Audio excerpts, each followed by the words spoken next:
I believe it's important when you get on this road to change, when you get on this road to challenge yourself to become a better person, it's important that you know why you are doing it. If your marriage is lonely, disconnected, there's constant friction, it's filled with animosity, there's resentment, there's finger pointing, arguments consistently, the feeling of hopelessness, the feeling of quitting, your marriage is sexless. And even if it's not just sexless, but you're having routine sex and there's no connection, I would add that in there. Your home is lacking peace. You don't need a hack. You need a transformation in your life. Look at me and who I've become. I'm a product of my choices.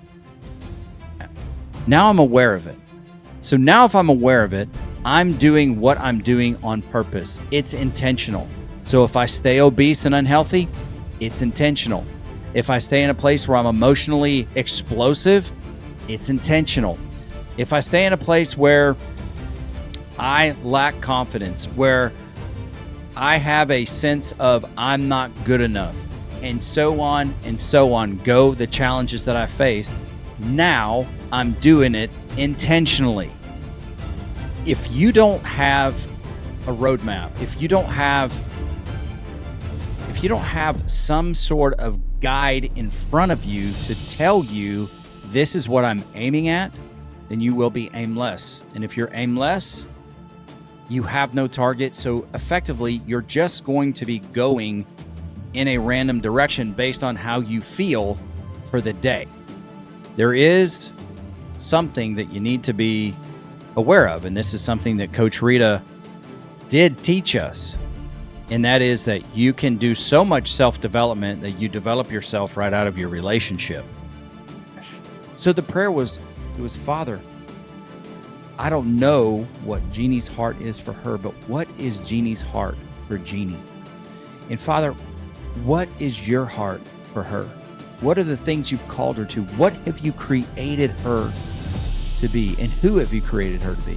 And how can I agree with you in prayer for those things so that she could grow in the direction that you have for her? Not for me, not to meet my needs specifically or selfishly, but to become who she is supposed to be, to become the standard that you created for her. And then I will become the standard that you created for me. And then we will become together the standard that we and the Father in heaven created for our relationship.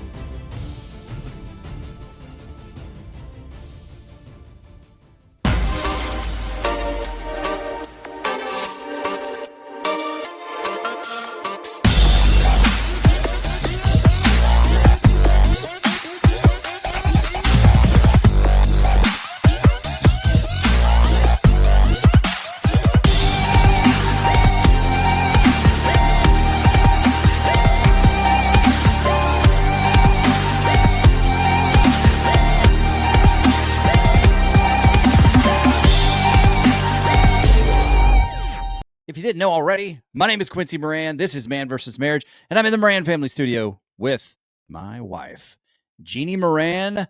Jeannie, my love. Tell the people who you are, what you do, what's going on, and let's get right into it. I'm your wife, but you didn't say lovely this time. That's been a long time since you've missed that. I missed it? You missed it. You did not say with my lovely wife. You always say with my lovely wife. I just said my wife that time on purpose. Want to see what's happening here. I don't like it. Well, you are lovely, and you are my wife. So I'm in the Moran family studio with my lovely wife. There we go. See, that's me. Jeannie Moran, say what you want. I just did. I fixed it. I'm your lovely wife. You said, who am I? That's who I am. I'm your lovely wife. Oh. Ta-da. Well, you are my lovely wife, but that intro is pretty dopey. But we're going to keep it because that's what we do. That's us. That's fair. This is who we are. All right, ladies and gentlemen, we're going to get into this. You clicked on this episode because you wanted the latest information on marriage hacks.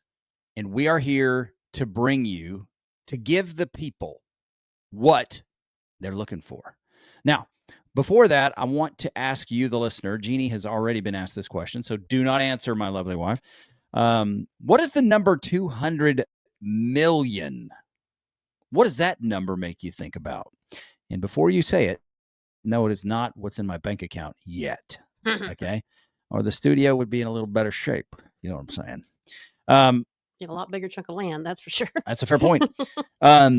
Okay, so 200 million is what ChatGPT estimates there to be worldwide on articles about life hacks. 200 million. That's a bunch. That's a lot. That's a lot. And what does the number 500,000 mean to you? I know these are ambiguous questions that you couldn't possibly know the answer to, but there are some of those out there. There's some engineers that listen to this program, and they're probably by now saying, oh, I know exactly what that means. That's the number of marriage hack related articles or hacks for a better marriage that exist in the ethos. 500,000. That's a lot. It's not as many as I thought it would be, but that's a lot. I'm questioning whether or not it's accurate because you got it through ChatGPT. That's sketch. But well, that's purely what it could pull I'm from. not an AI fan though, so it's. Well, I mean, I'm not an AI fan, so to speak, either, but that's what it could pull in very, very quick, in quick and short order across all platforms. That's what it could find. So I thought there was some value there. Now, what I want to do is I want to define what a hack is. Also, I went to ChatGPT for that and want to throw that up here for you. So there you go. This is what a hack is. I can't get us back on the show. Something's going on. There we are. The picture's just too big.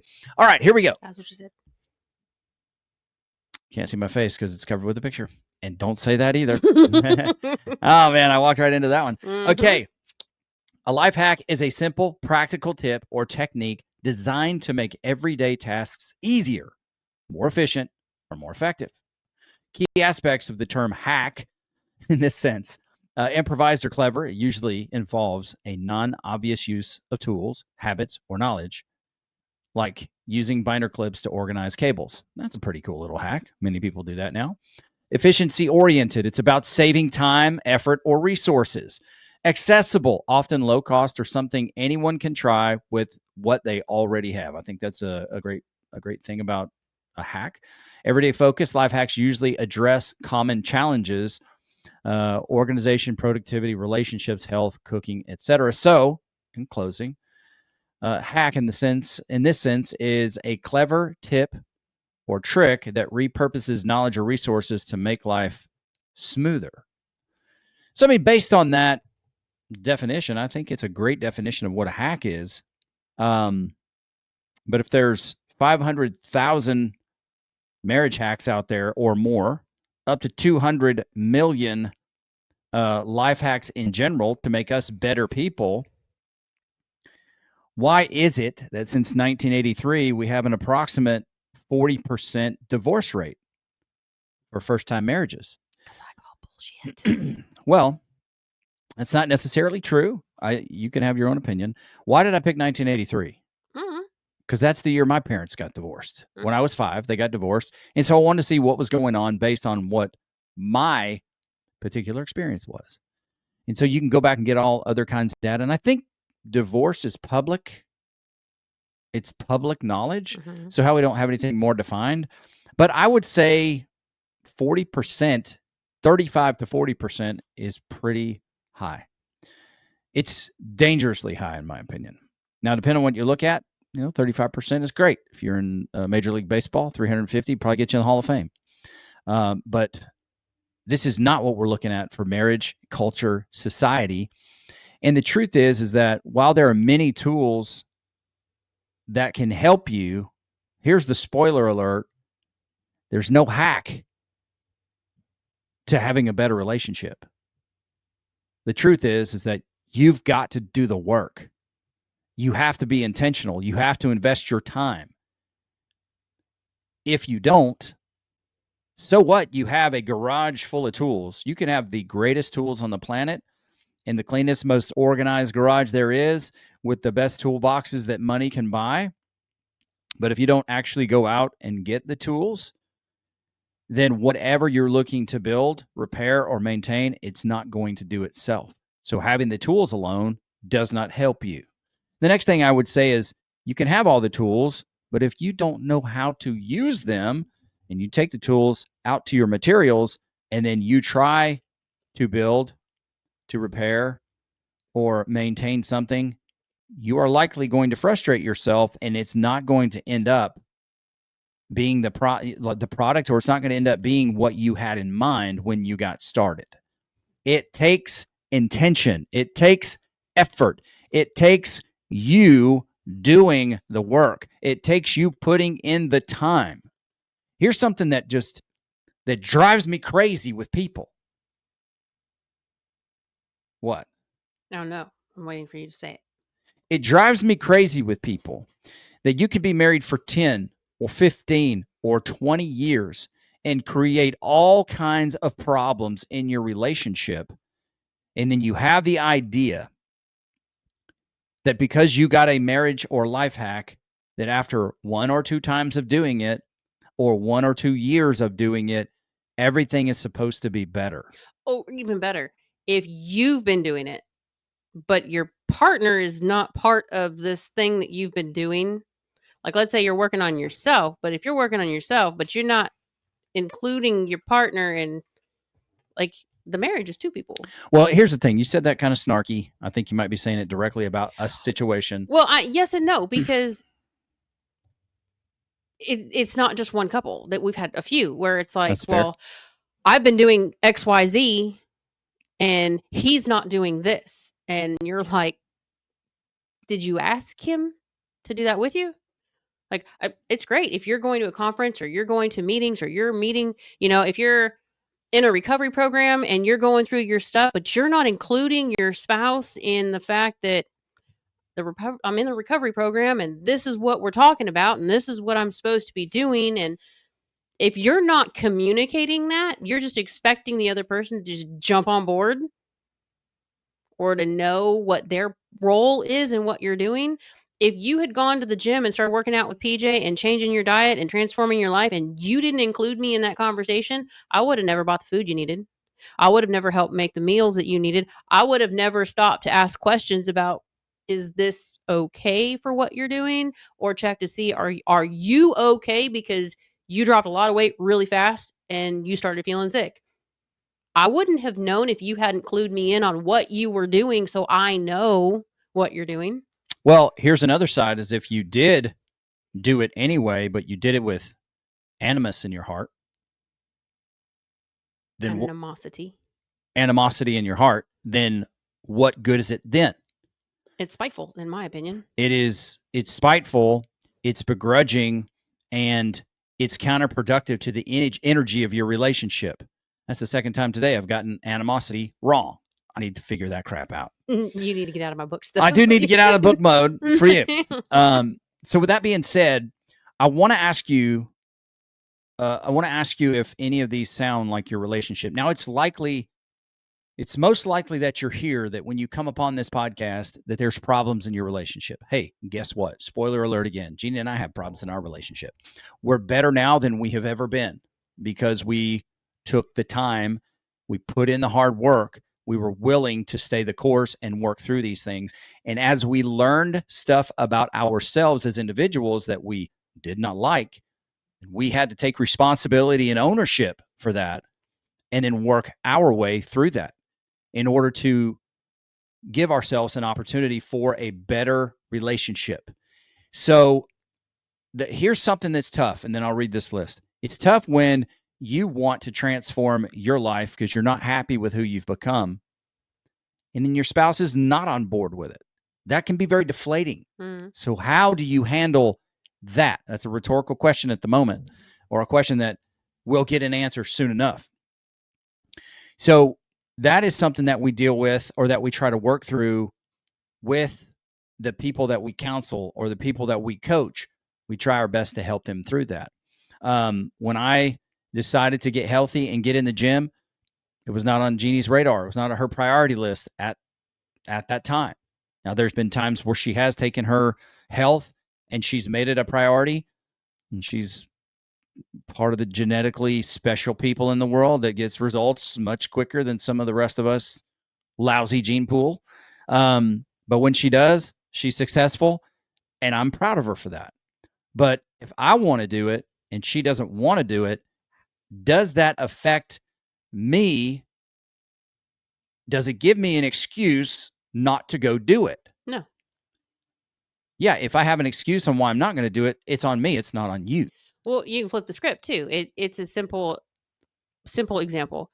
Quincy likes to go to church. I don't like to go to church. Doesn't mean I don't believe it. Doesn't mean we're on a different page. It just means I don't like to physically go. I prefer to stay here with Kirsten and have some downtime, her and I. Does that stop you from going? It does not. Does it bum me out every once in a while that we don't go together? Yes, but there's also a compromise there. That's the difference. There is a compromise there periodically. When the invite is there, I might go. But again, it's just because I'm not doing it doesn't mean you don't do it. If it's something that is important to you, a priority to you, you still do it. Yeah, and that goes for the gym, and that goes for other things in life. Now, there is something that you need to be aware of, and this is something that Coach Rita did teach us, and that is that you can do so much self-development that you develop yourself right out of your relationship, and that could be a problem. So you need some guidance there when it comes to how to address that. I know that there's a look on your face. I don't know if there's something you want to comment. No, somebody just sprang to mind. I'll leave that for later. Okay. So here's the thing. I think in my opinion, I believe it's important when you get on this road to change, when you get on this road to challenge yourself to become a better person, it's important that you know why you are doing it. And if you are looking to improve your marriage, say a husband and wife are driving right now, and it's like, hey, I want to improve our relationship. Oh, here's a cool podcast. It's probably the best in the world, and it's named Man vs. Marriage. I would say you're probably right. And thanks for listening. But with that being said, if you don't have a roadmap, if you don't have some sort of guide in front of you to tell you this is what I'm aiming at, then you will be aimless. And if you're aimless, you have no target. So effectively, you're just going to be going in a random direction based on how you feel for the day. You go where you're pointed. That's a fair point, and that is true. You go where you're pointed. So if you are not pointed in any particular direction, bingo, then you are going to be going in no direction at all. Mm-hmm. You're going to spin your wheels. You're going to turn in circles. You're going to get frustrated. You're going to feel like you're doing all this work to better yourself, but you have no concept of what that actually looks like. So it's important to establish that. When I took a step back after living life by design, and I said, holy cow, look at me and who I've become. I'm a product of my choices. So I had to look at myself and go, okay, I was unaware that developing myself into somebody better was an option. Now, what does that somebody better look like? Mm-hmm. And so you all know this if you're a longtime listener to the program, but I was listening to a podcast in the gym. Jay Ferrugia talked about the funeral experience. So I did the funeral experience. What is that? Quickly, fast forward to your death and the day that they are having your celebration of life, and the people that are there at the ceremony, each one by one, the people that matter the most in your circle of life, they get up and they get on the microphone and they talk about who you were in their life. Okay, what words do you want them to speak about you? What do you want them to say about the person or the man that you were? Now, come back to today. Look at that list of words and say, am I living my life in such a way where I will reach that destination when my life on this earth is over? My answer was no, I would not. Ed Milet says it in an even more brilliant way. When I get to heaven, God is going to introduce me to the man that I was meant to be, the man he created me to be. I want to be an identical twin to that man. So, whoever that man is, am I living my life in such a way? Am I doing the daily steps and activities? Am I challenging myself to be the best version of me every day in order to achieve that? Again, I had to say to myself, no, I am not living that. Now I'm aware of it. So now if I'm aware of it, I'm doing what I'm doing on purpose. It's intentional. So if I stay obese and unhealthy, it's intentional. If I stay in a place where I'm emotionally explosive, it's intentional. If I stay in a place where I lack confidence, where I have a sense of I'm not good enough, and so on, go the challenges that I faced. Now I'm doing it intentionally. Is there a hack to fix those things? Potentially there is.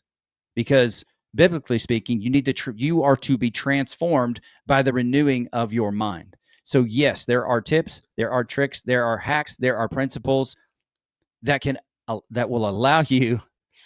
That's a trick because What does that mean? That's a trick. well, it's not a hack. Being transformed by the renewing of your mind is not a hack. It's work. You don't just suddenly change your mindset and never have to fight it again. It's work to continue processing through it. You are correct, but go back to the definition that I put up for hack. That's why I defined it. If I go up here, and Lord, please let me put the right one up. Boom. It says number 4, everyday focus. Okay. That is the part that we lose sight of. Because I have this hack, it's going to help me. And once I do it once, I'm good. It's not an everyday focus. We've gotten so hooked on the verbiage of hack, meaning simplified, easy way, get you out, get out of jail free card. Correct. It's something that we do and we think once or twice is going to be enough, and it's not. It's what it's doing is it's not saying here's a shortcut. It's saying here's a more efficient and consistent way of looking at this. And you can use some of the tools or some of the collateral that you already have. And in order to get better, then you can come to a program like this. You can take our tools and then you can employ those daily. That's what a hack is. It's that you're not trying to figure it out all on your own. And so we do that on this show. But there's no substitute for being intentional and putting the work in. I want to read this list to you because I promised you I would. So, sorry about the notebook here. If your marriage is lonely, disconnected, there's constant friction, it's filled with animosity, got it right that time. There's resentment, there's finger pointing, there's arguments consistently, the feeling of hopelessness, the feeling of quitting, your marriage is sexless. And even if it's not just sexless, but you're having routine sex and there's no connection, I would add that in there. Your home is lacking peace. You don't need a hack. You need a transformation in your life. And that's why you're here. And that's what we can offer you. Because our relationship 15 years ago was in that very spot. Each and everything that I said in there, that's where we were. Notice he said 15 years ago, and we are still to this day, crap, we screwed that up. We got to do that again. We messed this up. We've got issues in some areas that we still struggle with. It is not a one and done. It's not a one and done. It is something that you need to do with consistency. And maybe you're here there and you're like, oh, that sounds like a lot of work. Well, you know what else is a lot of work? Losing your relationship. Not losing it, forfeiting it, walking away. Well, living in a life, excuse me, real quick, honey, living a lifestyle where all these things are present and it steals your joy, it steals your connection. You are giving it up. I can't even say it's stealing it. You are you're forfeiting it. That is so much more work than putting in the work to get yourself healthy and to get your relationship where it needs to be, where you desire for it to be. What were you going to say?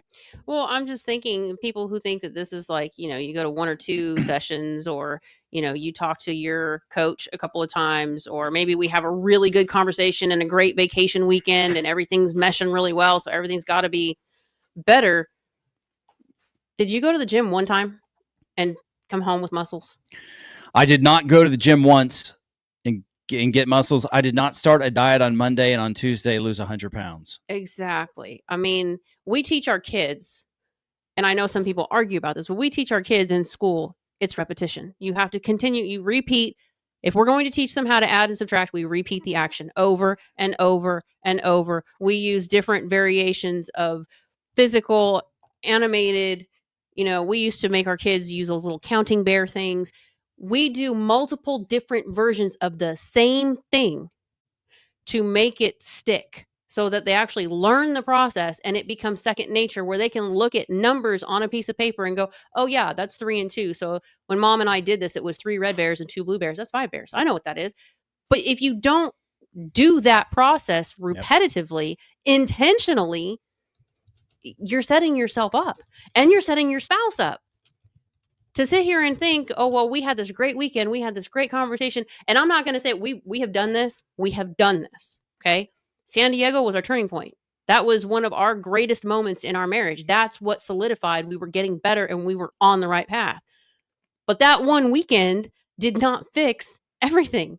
That just set us in the right path to fixing everything.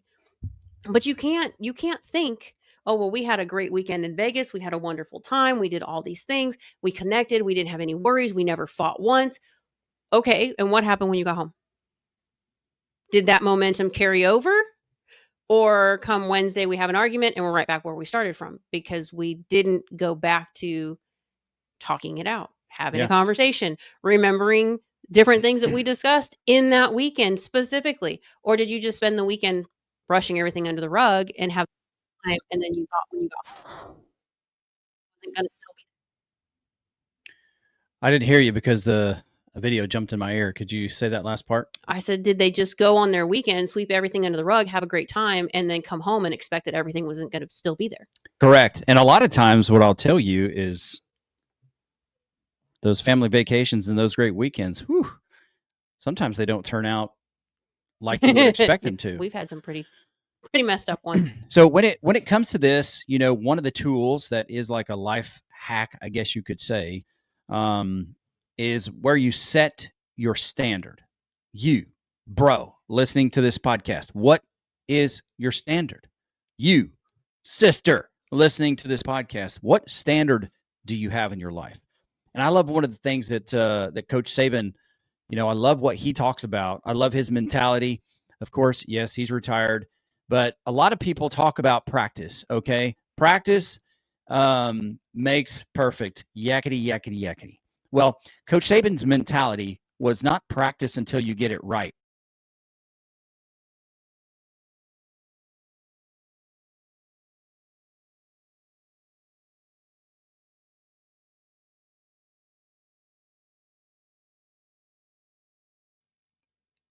That is the standard by which we should endeavor. Sorry for some technical issues right here. I don't know what's going on, but we'll get it figured out. So practice until you can't get it wrong. That means that you are consistently, intentionally working on these things that are going to develop you into being a more healthy.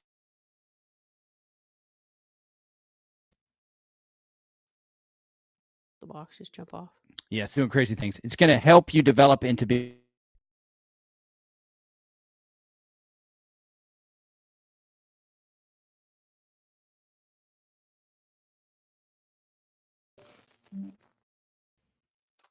No doubt.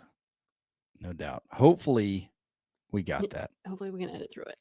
Well, I may or may not edit it. Anyway, you got to face adversity, and we're facing adversity with some of the equipment right now. But the standard is to practice until you cannot get it wrong. And if you do that, then you will set an expectation in your life that you need to continually develop and be intentional about what you do. That can cause some conflict until you mature in it, because there are many times where I'm so intentional, but then I get so frustrated at Jeannie because there are areas in her life where she's not, but I'm holding her to that standard. And I say to myself, well, I'm so intentional, I do X, Y, and Z. But that in this area of her life, she may not have committed to that standard, yet I'm holding her accountable to it. And those things are not fair. And so when it comes to your path, your journey, and your journey to getting healthy, part of that is to deepen your communication and explain where you are and what you're going through, what you are seeking to do. Do not ever look down on your spouse because he or she isn't getting on the journey with you. Let me tell you this. Jeannie can speak to if it's not accurate. For a long time, I would impress upon Jeannie about her health, about just about X, Y, and Z. And the Lord checked me 2 times. One time I was praying for who I wanted Jeannie to be. Hmm. I was like, Lord, Careful what you ask for. negative. Sorry. That's not where it's at. I'm just kidding. So I was praying, God, do this. Please do this. Please do that. Please do this, because it's what I thought she needed. The intentions were good, honey. They were good. The perception was not accurate because I didn't know what you needed. And the Holy Spirit checked me and he's like, why don't you ask me what my heart is for her? Why don't you ask me what Jeannie's heart is for Jeannie? And I said, oh, ouch. I'll say your butt cheek was on fire, wasn't it? No, it was very kind. It was a very kind experience that I had with the Holy Spirit. And I'm here to tell you this is a true to life testimony. He checked me, I prayed it, and the very next day, it could be coincidence, the very next day, you came up with, this is what I want to do. You went and tried out for The Voice. It led to you like trying out for The Stepping Voice. out of my comfort zone. And you said, I'm going to go to the gym. I'm going to do this with PJ. I'm going to do this. And I was like, oh my gosh. So the prayer was, Father, I don't know what Jeannie's heart is for her, but what is Jeannie's heart for Jeannie? And Father, what is your heart for her? What are the things you've called her to? What have you created her to be? And who have you created her to be? And how can I agree with you in prayer for those things so that she could grow in the direction that you have for her? Not for me, not to meet my needs specifically or selfishly, but to become who she is supposed to be, to become the standard that you created for her. And then I will become the standard that you created for me. And then we will become together the standard that we and the Father in heaven created for our relationship. And that's how you get there in a healthy manner. And so that check was like, boom. It really, it changed my life. It actually changed my life, and it changed my prayer life, which is great. Now, there was the second time that I got checked. And right now, I don't remember what that was. It left me like that. That's a bad snap. So if I remember in a minute, I'll tell you. Probably when I started working out with PJ and you started holding me accountable, and it wasn't your place to hold me accountable, because I remember you talking about that a while back, where you wanted to hold me accountable, but I don't take correction from you that way, and it would cause friction. And you were praying for me, and it was brought to your attention, and then I solidified it because I said I would rather have PJ hold me accountable than you, because it it causes friction between us. And so to prevent that, I wanted PJ to hold me accountable, and you felt that you had the same thing in prayer, because you wanted the best for me. Your intentions were good, but I wasn't in a place where you had that permission yet. Yeah, that's a great example. That's not it. But thank you for providing it, because I think it is still helpful. So if I remember it in a minute, great. That was my first example was the one I forgot. This example, the secondary one must have been more prevalent, but that did transform my heart. And it really helped me understand that you are not in this relationship so I can make you into the person that I want. No. You're not in this relationship so I can make you more like me. That's not what it is. No, and you took a different role after that, as more of, I don't know if servant leadership is the right word, but it was instead of pushing me to do things, you had shifted how you prayed, and the way that you did things for me was out of, what is my role in this? Mm-hmm. What is my part to help her get to whatever it is that she's meant to be? Because oftentimes, when we talked about this in the past, oftentimes your spouse will say, I'm going to do this. And Quincy is 100% my hype man. 100%. If I'm doing something, that's my encouragement. Yep. Whatever the goal is, you give it to him and he's on it. But I don't always take encouragement the best. I struggle with it. But for Quincy, because of that, he changed up the way he prayed. Okay, What is my role in this? Help me understand how I can help. And then he came to me and said, what do you need from me? How can I help? Two biggest questions that have changed everything between the two of us when either one of us is doing something, whether it's to better our marriage, whether it's a personal endeavor, if it's something with work, if it's something with the kids. Two questions that can shift everything for you. What do you need from me and how can I help? And they're really not hard questions. Well, they may not be for the person asking them. They might be for the person that's being asked of them. That's what I'm saying, though. It's not hard for you to ask. It's not, I mean, rather than sit back and do what you think that person needs you to do or do what you think that person needs to hear, why don't you step back for a minute and ask?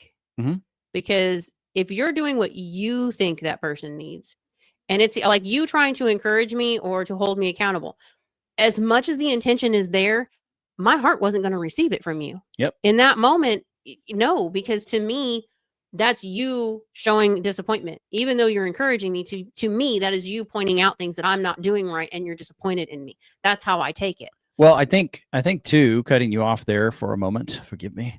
It was established in our time with Coach Rita too that me holding you accountable, all you could hear was like your dad coming down on you. Mm-hmm. I heard negatives, not positives. And that, that was, you are limited to the baggage that you bring to your relationship.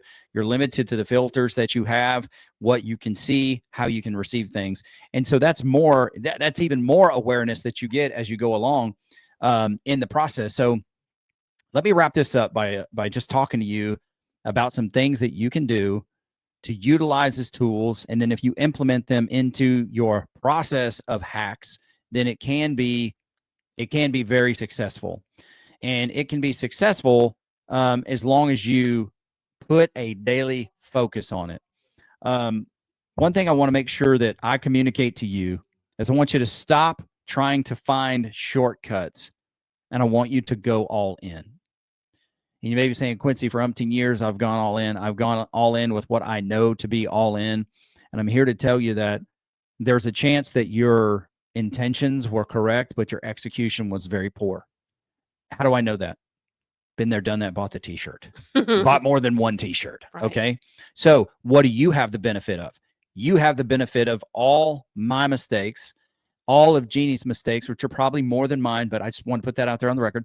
But all of our mistakes and then all of our reconciliations over the course of 15 plus years brought back to this to say, look, I know you've been trying and your intentions were great, but let me come alongside you and provide you some practical tools that will start to change things for you. I think there's also something that's incredibly important for you to know. So please take note of this. I want you to establish your personal values. What is your value system? You need to establish those not only for yourself, but also for your marriage and also for your household. If you have no direction, you are aimless. If you have no destination, if you have no address to get to, then you're aimless and you will get nowhere but frustrated. Number two, you need to establish what the non-negotiables are for you, for your spouse, for your house. I like that. And those things work. And there are times where those things need to evolve because we get more and more mature in becoming who we are. And the last thing is, I cannot emphasize this enough. It's time for you to reestablish trust in yourself. That sounds crazy. If you're a Christian, you might say, there's no way you can trust yourself. Okay, hear me out. This is a process by which I call building internal credibility. It's making sure that you can count on you when the crap hits the fan. By little things, make a promise, keep it to yourself. Make a promise, keep it to yourself, and start to add those up. Because then when you become somebody that you trust, then your spouse is going to trust you. When you become somebody that you can trust, then your kids are going to start to trust you. When you become somebody that you can trust, there are people out there, whether it's in your friend group, your family group, or your work group, that will start to trust you, not because of what you say alone, but because of what you say and what you do. It's imperative that you reestablish trust with yourself. It's likely that you have been letting you down for years. It's likely that you have no trust within yourself, because if you're going to start something, you're going to find yourself quitting. And so it's very important that you reestablish that. Let me flip the page here, and then Jeannie and I will give you some resources.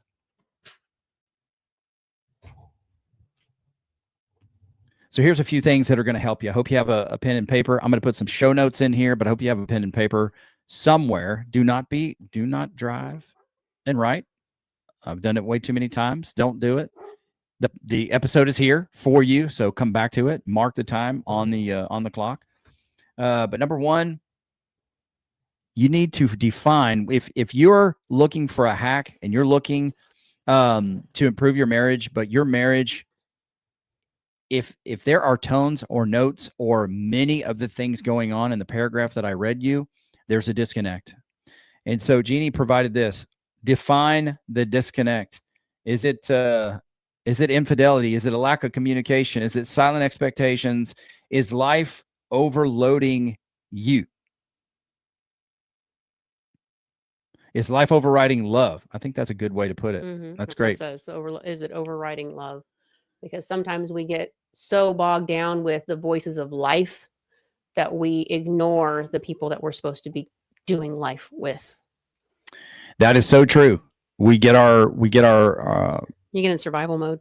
You get in survival mode, and then your eyes completely off the ball, and you're just trying. Everything that comes at you becomes a crisis, and that's not the way to live your life. Or you start looking at every little hack or every little new thing that comes out. Oh, I'm going to try that. And you try it and it doesn't work right away. And then you try the next thing and it doesn't work right away. And then you try the next thing and it doesn't work right away. And all you're doing is stacking crap against yourself because you can't decide on anything. Yeah. Now you're not working on transformation. Now you're just a hack junkie. Yeah. Because you're looking for an easier way to do it. Stop now. Now, let me round this out. So add the check-in. If you don't know what the check-in is, the episode preceding this episode is about check-ins. It's got a lot of gold in it for you. You want to talk about a hack? Game changer. Game changer. So check out the check-in. I didn't plan that, but it worked out. Next, go back to the basics. What we just talked about earlier.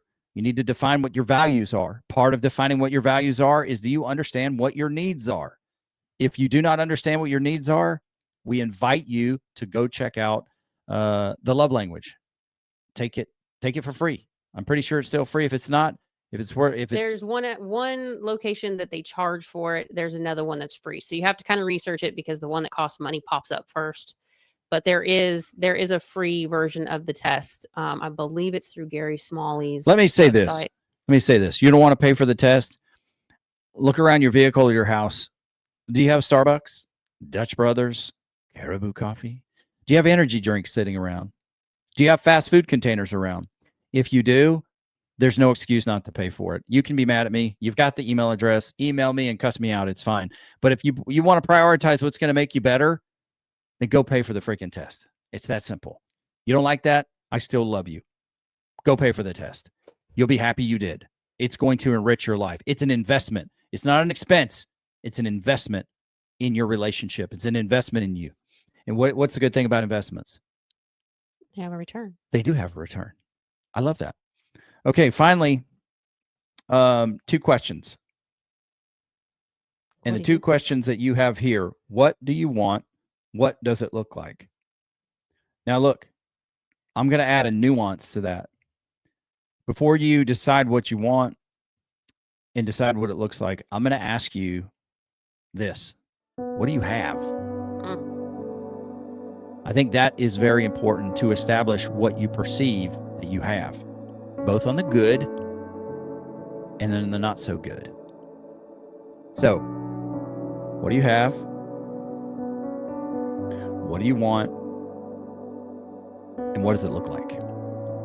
That, my friends, that my folks, my bros, my sisters, that's going to get you on the path to where you need to go. Here's a final piece of insight that I think Brandon Burchard and Ed Milet shared on one of their shows this year. Goals are not destinations. Goals are mile markers. And those mile markers, as you pass them, help you understand that you are on the right path, that you are going in the right direction. There truly is no destination. So I encourage you to get these goals set up and refrain as best you can from looking at them like somewhere you're going to stop. You're going to continue to drive. There will be times where you got to pull off the road in a journey, on a trip. You got to get gas, you got to get snacks, you got to go to the restroom, etc. So there are times where you will need to take some downtime. But otherwise, as Graham Cook would say, let's keep all power to the elbow, boys, and let's get after it. That's all I got. Anything left from you? No, I think you covered it. All right. That's all we got for now. Life hacks, marriage hacks. Is it really a thing? 200 million life hacks. Have you consumed them all? Is it helping? Like Dr. Phil would say, well, how's that working for you? Well, we can tell you exactly how it's working for you. Get on the path. Let's get after it. She's Jeannie Moran. I'm Quincy Moran, a.k.a. the Q Dog. I'm looking at you, Scarlett. Yeah. You tried to put me down, bruh. We're still kicking. Hopefully the audio's going through. Or maybe it gets the last You probably shouldn't piss it off before you find out. So, dog. Uh-huh. You my dog, man.